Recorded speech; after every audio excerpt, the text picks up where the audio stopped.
कहते हैं सूर्य कुमार जब सुबह मॉर्निंग वॉक पे निकलते थे, हाथ में AK-47 होती थी और घोड़े पे बैठकर, तो बदमाश रास्ता बदल लेते, चोर चक्के जब आते थे नाम से कांप जाते थे। सर ऐसा क्या कारण था? हम लोग साइकोलॉजिकल वॉरफेयर जिसको कहते हैं वो करने का प्रयास करते थे कि उनको डरा दो।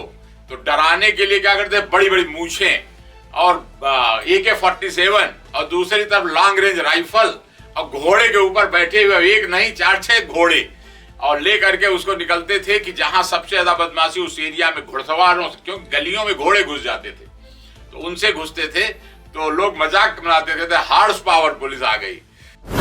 नमस्कार, आप देख रहे हैं 24 अड्डा। आज हमारे साथ बात करने के लिए ऐसी शख्सियत मौजूद हैं जो किसी परिचय की मोहताज नहीं। हमारे साथ बात करने के लिए हैं सूर्य कुमार जी, जिनसे हम बातचीत करेंगे और जानेंगे आखिर सूर्य कुमार जी का जो लगातार का जो कार्य क्षेत्र है। कहते हैं सूर्य कुमार जी के बारे में बताया जाए तो 2 बार राष्ट्रपति से सम्मानित हैं, कहीं ना कहीं रिटायर्ड DG हैं, बहुत सारे स्कूलों के प्रबंधक भी हैं, काफी ज्यादा सामाजिक कार्य भी करते हैं। सबसे पहले हम सूर्य कुमार जी का स्वागत करते हैं अपने चैनल पे। बहुत बहुत स्वागत है सर आपका हमारे चैनल पे। सबसे पहला सवाल सर मेरा आपसे है कि आप मौजूदा सरकार भाजपा के समन्वय संयोजक हैं, तो क्या इसमें आप काम देखते हैं सर? भारतीय जनता पार्टी इस समय उत्तर प्रदेश में और देश के कई राज्यों में शासन चला रही है। उसमें मैं सुशासन विभाग और केंद्र और राज्य के बीच शासकीय समन्वय का कार्य संयोजक के रूप में देख रहा हूं। तो इसमें मुख्य कार्य होता है कि जो प्रदेश भर में शासन चलता है और प्रशासन दिखाई पड़ता है जनता को, वो अच्छे से अच्छा चले, यानी सुशासन स्थापित रहे। जो कमियां हों उनको बताकर मिलजुल कर ठीक कराया जाए, जो अच्छाइयां हैं उनको पब्लिक को बताया जाए, जो लोक कल्याणकारी योजनाएं हैं उनको जनता तक पहुंचाने में शासन की मदद की जाए और लोगों की मदद की जाए। इसके अलावा जो तमाम भ्रष्टाचार होता है कर्मचारियों के द्वारा या किसी दलाल के द्वारा, तो उनको पकड़ा जाए। उसमें जो एंटी करप्शन डिपार्टमेंट है, विजिलेंस डिपार्टमेंट है, उन तक उनको बताकर उनको गिरफ्तार कराया जाए, उनकी संपत्तियां जब्त कराई जाएं। तो ये सारे काम सुशासन विभाग के तौर पर मैं करता रहता हूं। कहते हैं सर आपके विषय में कि आप बहुत सारे स्कूलों के प्रबंधक भी हैं, समाज भी सेवा करते रहते हैं। मेरे पिताजी मूलतः शिक्षा विभाग से थे, तो शिक्षा विभाग से जुड़े होने का बड़ा उनको लगाव था। तो अपने गृह जनपद फतेहपुर और अपने कर्मभूमि रायबरेली और लखनऊ, यहाँ पर कई लोगों को प्रेरित करके मैंने विद्यालय खुलवाए, इंटर कॉलेज, डिग्री कॉलेज, और उन पर मैं जाकर के लेक्चर देने, उनको मदद करने, उनको गाइड करने का काम करता रहता हूँ। तो इस नाते शिक्षा का विकास हो, विशेष रूप से ये विद्यालय ऐसी जगहों पे खोले गए जो सबसे पिछड़े क्षेत्र थे, जहाँ नहीं व्यवस्था थी कोई पढ़ने की, वहां पर खोले गए। अचानक से सर जिस तरीके से आपके विषय में बातें की जाती, पुलिस विभाग में कैसे आना हुआ सर आपका? पुलिस विभाग में आने का सपना मैंने उस दिन देखा जिस दिन मैंने देखा कि सबसे प्रभावी विभाग समाज का पुलिस है, कि जहां पुलिस पहुंच जाती है वहां लोग नियम कायदा मानने लगते हैं, और जब तक पुलिस नहीं पहुंचती तो वहां लड़ते भिड़ते हैं, चोरी होती हैं। वो कहते हैं ना कि अगर एक दिन के लिए पुलिस हटा ली जाए समाज से तो न जाने कितने लोग मार दिए जाएंगे, न जाने कितनी लूट चोरी हो जाएंगी। तो उसी दिन से मुझे लगा कि ये सबसे प्रभावी विभाग है। और दूसरा, तमाम पीड़ित लोगों को, शोषित लोगों को अगर कोई न्याय दिला सकता है, उनकी रक्षा कर सकता है, जान माल की हिफाजत कर सकता है, तो वो पुलिस विभाग है।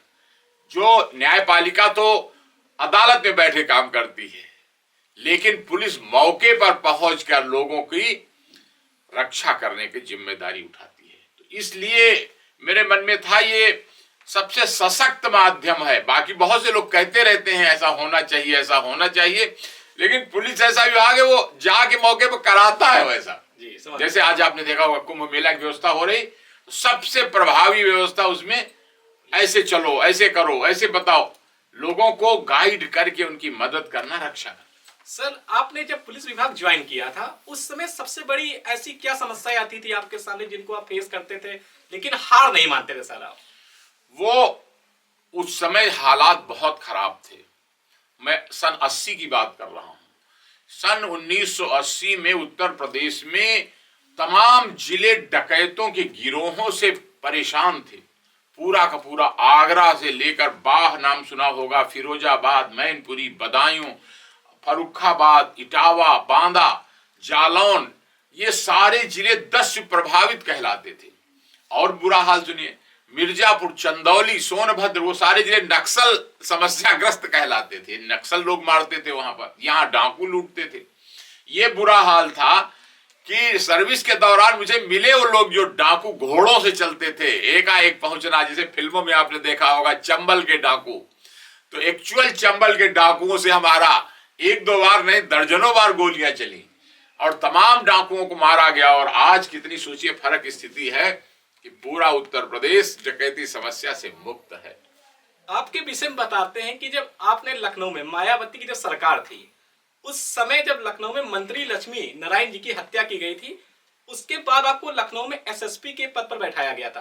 कहते हैं आपको बहुत बड़ी जिम्मेदारी दी गई थी कि आपको पूरे हत्याकांड का खुलासा भी करना था और कहा गया था आपसे कि जो आरोपी हैं जिन्होंने हत्या की उनको सख्त से सख्त सजा मिले, उनको जल्द से जल्द पकड़ा जाए। उसको लेकर आपने बहुत शानदार अपना काम किया था। उसको लेकर बिल्कुल आप ताजुब करेंगे, आज की नई पीढ़ी शायद ये विश्वास ही न कर पावे कि किसी कैबिनेट मिनिस्टर की उसके घर में घुस करके दिन में 12 बजे गोली मार दी जाए। आज के जमाने में कोई जाए शायद विश्वास ही नहीं करेगा कि ऐसा हो सकता है, लेकिन ऐसा हुआ। लक्ष्मी नारायण यादव नाम के कैबिनेट मिनिस्टर थे और वो यहीं जिया मऊ के पास रहते थे। उनका अपना घर था, उसमें दिन में 12 बजे बदमाशों ने घुसकर गोली मार दी और बाद में उसमें बड़ी सनसनी मची, पूरे प्रदेश में इसकी चर्चा हुई। तो मैं फर्रुखाबाद में तैनात था, वहां से मुझे रातों रात ट्रांसफर करके लखनऊ लाकर कहा गया सख्ती करिए, दबाइए बदमाशों को ताकि शांति सुरक्षा स्थापित हो। और ताजुब करेंगे कि हम लोगों ने उसको युद्ध स्तर पर चुनौती स्वीकार किया और उस सारे बदमाश या तो मारे गए या गिरफ्तार हुए। और ऐसे ही नहीं, उसमें आज भी मुझे याद है कि उनको पकड़कर हजरतगंज चौराहे पर घुटनों के बल बैठाकर पूरे शहर से माफी मंगवाई गई कि अब हम कभी इस शहर में कोई जुर्म जराइम नहीं करेंगे।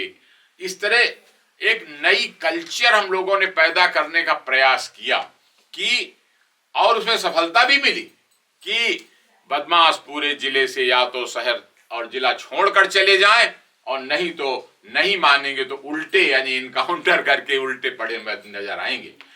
ये डर पैदा किया गया उनके दिमाग में और उसका अच्छा परिणाम। तमाम बदमाश माफिया मेरे पास फोन आया करते थे, खाली रह लेने दीजिए, जिले में रह लेने दीजिए। तो हम लोग कहते थे कि वो वहीं रह के काम धंधा करें। कहीं शिमला से आता था, कहीं बंबई से आता था। तो इस तरह का डर अपराधियों के मन में पैदा करने में ईश्वर की कृपा से हम लोग सफल हुए। कहते हैं सूर्य कुमार जब सुबह मॉर्निंग वॉक पर निकलते थे, हाथ में AK-47 होती थी और घोड़े में बैठकर, तो बदमाश रास्ता बदल लेते, चोर चक्के जब आते थे नाम से कांप जाते थे। सर ऐसा क्या कारण था? हम लोग साइकोलॉजिकल वारफेयर जिसको कहते हैं वो करने का प्रयास करते थे कि उनको डरा दो।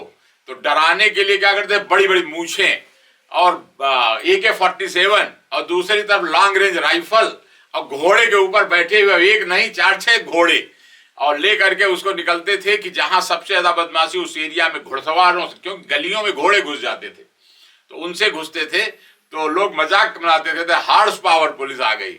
तो इस तरह करके हम लोगों ने ये कोशिश की कि अपराधी डर जाएं और उनको एक सिस्टम दिया गया, अगर सुधरना चाहते हो तो मोहल्ले के 20 लोगों से दस्तखत करा के, संभ्रांत लोगों से दस्तखत करा के दो कि अब हम कोई क्राइम नहीं करेंगे, हम निगरानी में रहेंगे अपने मोहल्ले के खास लोगों की। मेरा लक्ष्य क्या था? भले आदमियों का मान बढ़े और बदमाशों को उनकी दया पर उनके चरणों पर डाल दिया जाए। पुलिस हर जगह नहीं रह सकती, लेकिन वो लोग जो संभ्रांत लोग हैं वो हर जगह रहते हैं, उनकी दया पर डाल दिया जाए। और वो प्रयोग लिखा के उनसे लेते थे। तो वो हाथ जोड़ते थे जाके भले लोगों के पास, आप लिख दो तो पुलिस छोड़ देगी। तो उसका साइकोलॉजिकल असर पड़ा कि बदमाशों का जो मनबड़ थे, उनका जो दुस्साहस था वो टूट गया।